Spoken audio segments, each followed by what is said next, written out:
वो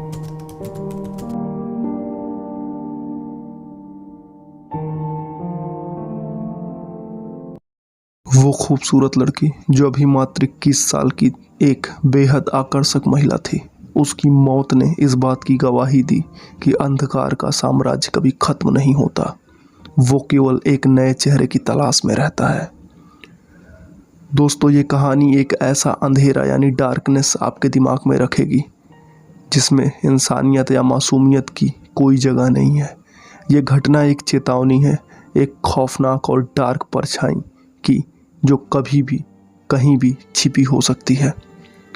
दोस्तों, इस कहानी को शुरू करने से पहले एक बात, इस तरह की घटनाओं को कवर करने में बहुत ज़्यादा समय और मेहनत लगता है, तो मेरी एक छोटी सी बात की इज्जत आप लोग रख देना। अगर ये कहानी और मेरा मेहनत पसंद आएगा तो वीडियो को लाइक और चैनल को सब्सक्राइब ज़रूर कर लेना। हमें जल्द से जल्द 1 लाख फैमिली अपनी पूरी करनी है।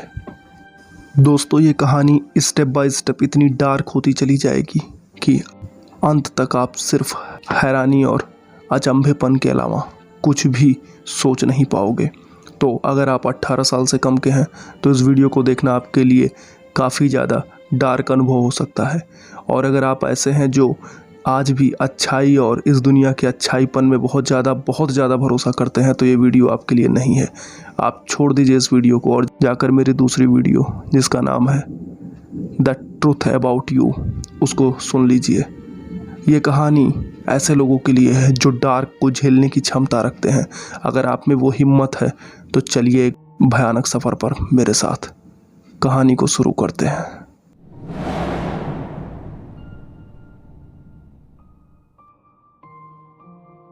लॉरेल, ओक्लाहोमा, एक गुमनाम सा शहर जहाँ रातें अविश्वसनीय रूप से बहुत लंबी और डरावनी होती थी।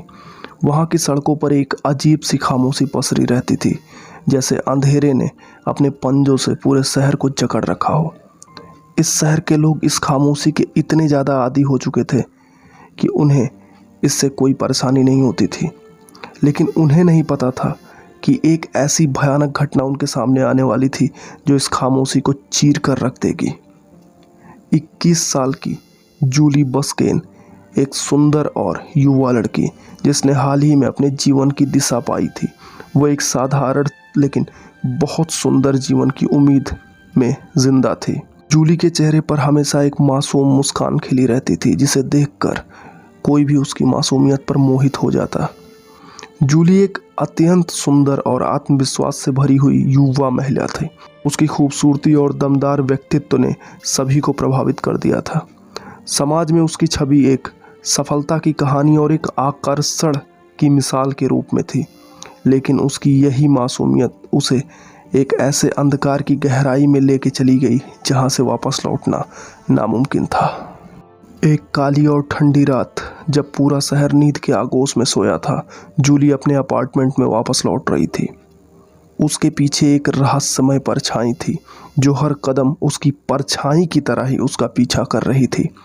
जूली को इस बात का एहसास नहीं था कि वह परछाई सिर्फ उसे देख नहीं रही है, बल्कि उसकी मासूमियत को निगलने के लिए तैयार बैठी है।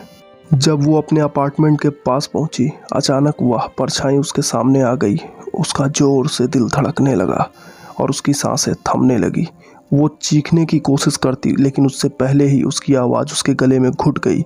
उस परछाई ने उसे अपने घिनौने पंजों में जकड़ लिया और उसे उस अंधेरे में खींच लिया जहां केवल डर और दर्द का साम्राज्य था। अगले दिन जूली के अपार्टमेंट में उसकी कोई आहट नहीं थी। उसका बिस्तर वैसा ही पड़ा था जैसा उसने उसे सुबह छोड़ा था, लेकिन जूली वहां खुद नहीं थी। उसके माता पिता ने उसे कॉल किया, लेकिन कोई जवाब नहीं मिला। पुलिस को बुलाया गया और उन्होंने हर कोना छान मारा, लेकिन जूली का कोई सुराग नहीं मिला। अब कहानी यहाँ से बहुत ज़्यादा डार्क होने वाली है। मैं आपको बताना चाहूँगा, इस कहानी में मैं क्रिमिनल साइकोलॉजिस्ट का पॉइंट ऑफ व्यू भी आपके सामने रखने वाला हूँ। ये वीडियो इतनी ज़्यादा दिलचस्प आगे होने वाली है कि आप सोच भी नहीं सकते। वीडियो में अंत तक जुड़े रहो, पर अगर कमज़ोर दिल के हो तो यहाँ से वापस जाओ।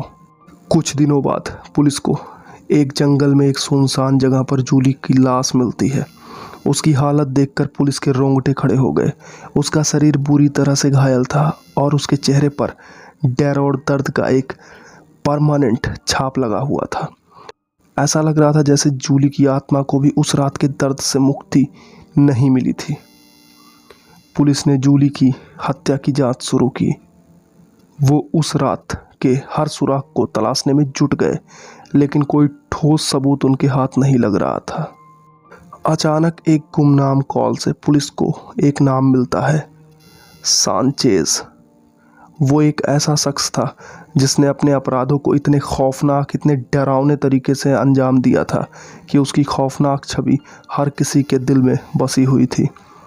पुलिस ने सांचेज को पकड़ने की पूरी कोशिश की, लेकिन वो उनकी पकड़ से हमेशा ही दूर रहा और वो अंधेरे में छिपकर अपने अगले शिकार की तलाश में रहता था।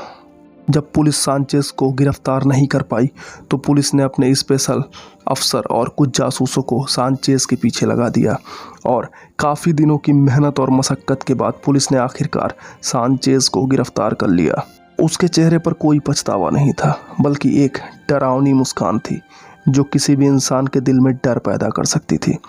पूछताछ के दौरान उसने जूली के साथ की गई अपनी बर्बरता की कहानी सुनाई, जैसे कि वह किसी खौफनाक और डरावनी फिल्म का एक सीन चल रहा हो। उसने बताया कि उसे जूली की मासूमियत को ख़त्म करने में किस तरह का आनंद मिला था। उसने बताया कि जूली की सुंदरता के पीछे वह पागल हो चुका था और वो जूली को हमेशा किसी भी कीमत पर पाना चाहता था। उसने जूली को प्रपोज भी किया, पर जूली ने सिरे से इनकार कर दिया। सांचेज इस रिजेक्शन को बर्दाश्त नहीं कर पाया और वो जूली को फॉलो करने लगा। काफ़ी टाइम तक सोचने के बाद सांचेज के दिमाग में एक ऐसे भयानक क्राइम ने जन्म लिया जिसकी कहानी मैं आज आपको सुना रहा हूँ। सांचेज ने ही जूली की हत्या की थी और मैं आपको बताना चाहूँगा, सांचेज ने जूली को इतने ब्रूटल तरीके से मारा था कि पुलिस भी उसे देखकर हैरान रह गई थी। सांचेज को पुलिस ने गिरफ्तार कर लिया और अदालत में सांचेज के खिलाफ मुकदमा चलाया गया, लेकिन मुकदमे के फैसले से सांचेज के चेहरे पर सिकन तक नहीं आई, मानो वो खुद को अंधकार का राजा मान चुका था।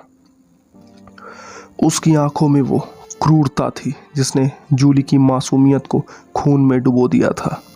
अंत में सांचेज को मौत की सज़ा सुनाई गई, लेकिन इस सज़ा के बावजूद जूली के परिवार और दोस्तों के दिलों में वो खौफनाक रात कभी नहीं मिट पाई। उन्हें हर रात जूली की चीखें सुनाई देती हैं, जैसे कि वो अब भी अंधकार में भटक रही हो। सांचेज की मौत के बाद भी लॉरेल का शहर उस खौफ से उबर नहीं पाया। जूली नाम की एक स्मृति चिन्ह शहर के बीचों बीच लगाई गई, लेकिन हर बार जब लोग वहां से गुजरते तो उन्हें वो परछाई याद आ जाती जो कभी उनके पीछे आ सकती थी। दोस्तों, यह कहानी केवल एक लड़की की हत्या की नहीं, बल्कि एक ऐसे अंधकार की थी जो कभी भी मासूम चेहरों को निगल सकता है। जूली की मौत ने इस बात की गवाही दी कि अंधकार का साम्राज्य कभी खत्म नहीं होता, वह केवल नए चेहरे की तलाश में रहता है।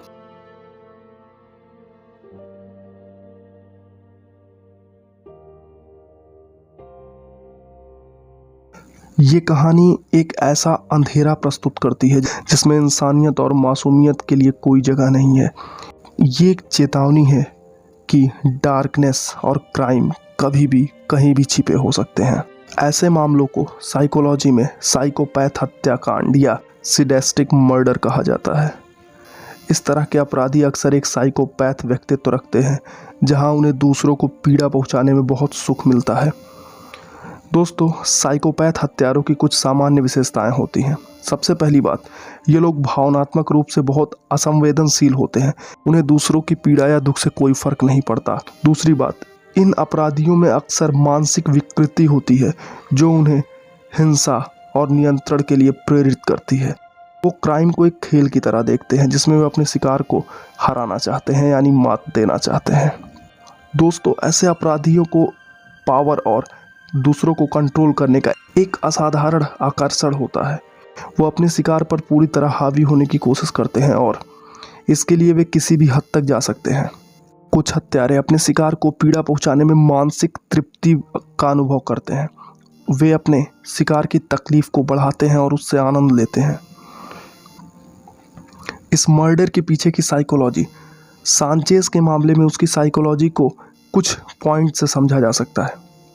नंबर 1, सांचेज ने जूली को अपना शिकार समझा और उसे अपने शिकारी स्वभाव के चलते निशाना बनाया। वह एक ऐसी परछाई के रूप में सामने आया जो अपनी आंतरिक भूख को मिटाने के लिए मासूमियत का गला घोट सकता था और उसका शिकार कर सकता था। नंबर 2, सांचेज ने जूली पर अपनी शक्ति और नियंत्रण का प्रदर्शन किया। उसने पावर और कंट्रोल के लॉ को अप्लाई किया। उसने जूली के साथ एक हिंसक और क्रूरता से भरा व्यवहार किया, ये दिखाने के लिए कि वो उसके जीवन को खत्म करने का पूरा अधिकार रखता है।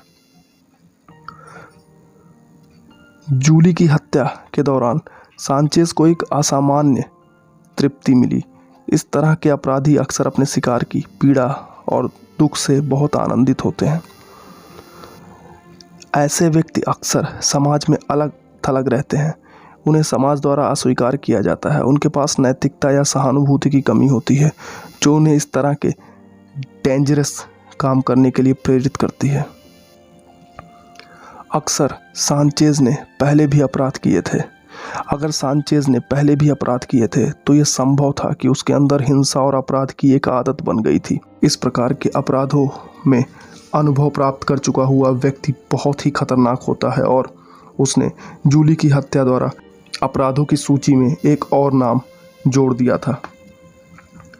साइकोलॉजी में ऐसे अपराधी बहुत ही ज़्यादा जटिल होते हैं और उनके कामों के पीछे उनकी मानसिकता को समझने के लिए गहरे वैज्ञानिक मूल्यांकन की आवश्यकता होती है। एक मनोवैज्ञानिक के रूप में इस अपराध का विश्लेषण करने पर सबसे पहले हम अपराधी सांचेज के मानसिक और भावनात्मक तंत्र को समझने की कोशिश करते हैं।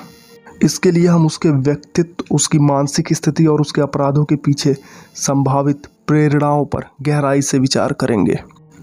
अपराधी का मनोवैज्ञानिक प्रोफाइल। सांचेज की मानसिकता को समझने के लिए हमें यह पहचानना होगा कि वह संभवतः साइकोपैथ और सैडिस्टिक प्रवृत्तियों का शिकार था। साइकोपैथी का अर्थ है वह मानसिक स्थिति जिसमें व्यक्ति में सहानुभूति की कमी और दूसरों के प्रति संवेदनहीनता और नैतिकता का अभाव होता है। साइकोपैथिक व्यक्ति आमतौर पर बहुत ही चालाक और भावनात्मक रूप से ठंडे होते हैं। वे अपने कार्यों के परिणामों से अनजान या उदासीन होते हैं और अक्सर उन्हें अपने कामों पर कोई पछतावा नहीं होता। नंबर 2, आपराधिक मानसिकता का विकास। सांचेज का बचपन और शुरुआती जीवन उसके आपराधिक मानसिकता के विकास में बहुत महत्वपूर्ण भूमिका निभाते हैं। अगर उसने अपने शुरुआती जीवन के वर्षों में किसी तरह का आघात, किसी तरह का दुर्व्यवहार या किसी तरह के उपेक्षा या मजाक का सामना किया होगा तो इससे उसके दिमाग पर गहरा प्रभाव पड़ा होगा। बचपन में अनुभव किए गए दर्द और क्रोध से उसके अंदर एक गहरी निराशा और घृणा पैदा हुई होगी जो बाद में उसे एक क्रिमिनल के रूप में लोगों के सामने लेकर आई। सांचेज ने अपनी असुरक्षाओं और अपने अंदर की बुरी चीज़ों को दबाने के लिए दूसरों पर अत्याचार करना शुरू कर दिया ताकि वो अपने अंदर की पीड़ा से बच सके और अपने जीवन पर कुछ कंट्रोल अनुभव कर सके।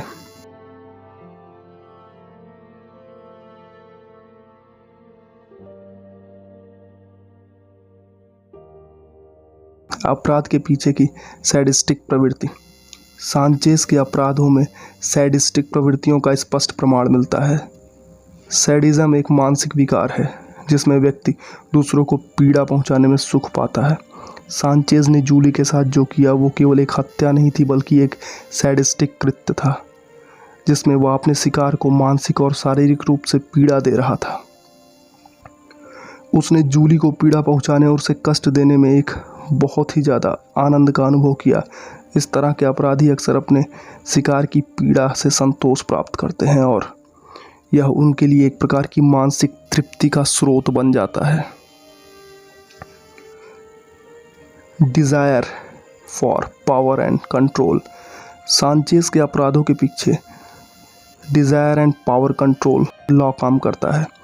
उसने जूली पर पूरी तरह कंट्रोल करने और उसे अपना शिकार बनाने के लिए